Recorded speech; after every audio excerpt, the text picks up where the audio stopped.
வீரத்தடம் நேயர்களுக்கு வணக்கம். இங்க நம்ம பார்க்க போறது ஒரு சாதாரண மனிதரோட வரலாறு இல்லை, வரலாற்றின் பக்கங்கள் மறைக்க நினைத்த ஒரு மர்ம வீரனை பற்றி.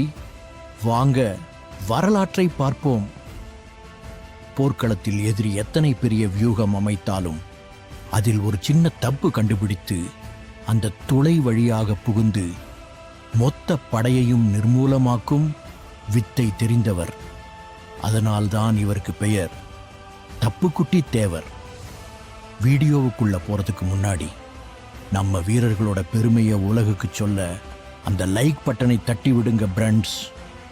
அப்படியே உங்க நண்பர்களுக்கும் ஷேர் பண்ணுங்க. 18ஆம் நூற்றாண்டில் இராமநாதபுரம் சேதுபதி மன்னர்களின் இரகசிய படை தளபதியாக இருந்தவர் இவர். இவருடைய பயிற்சி முறைகளே மிரள வைக்கும்.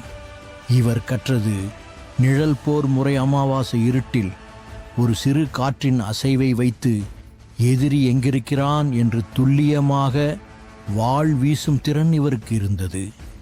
இவர் கையில் இருக்கும் வாள் சுழன்றால் அது மின்னல் வெட்டுவதைப் போல தோன்றும் என்று அந்த பகுதி நாட்டுப்புற பாடல்கள் கூறுகின்றன.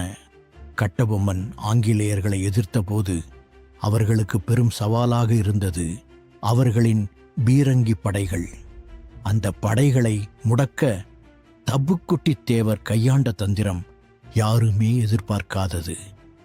ஒரு சாதாரண தொழிலாளி போல ஆங்கிலேயர்களின் வெடிமருந்து கிடங்கிற்குள் நுழைந்து அங்கிருந்த அத்தனை மருந்துகளையும் இரகசியமாக செயலிழக்கச் செய்தார். மறுநாள் போர்க்களத்தில் ஆங்கிலேயர்கள் பீரங்கியை இயக்க முயன்றபோது அவை வெறும் இரும்பு துண்டுகளாக நின்றன. ஒரு தனி மனிதனின் தந்திரம் ஒரு பெரும் பேரரசையே அதிர வைத்த தருணம் அது. எதிரிகளிடம் ஒருபோதும் அடிபணியக்கூடாது என்ற கொள்கை கொண்டவர். ஒரு துரோகத்தால் அவர் சூழப்பட்ட போது அவர் காட்டிய வீரம் இன்றும் அந்த மண்ணின் காற்றில் கலந்திருக்கிறது. அவர் வீரமரணம் அடைந்தாரா அல்லது இன்றும் அந்த பகுதி காடுகளில் ஒரு சித்தராக உலவி வருகிறாரா என்பது ஒரு புரியாத புதிராகவே இருக்கிறது.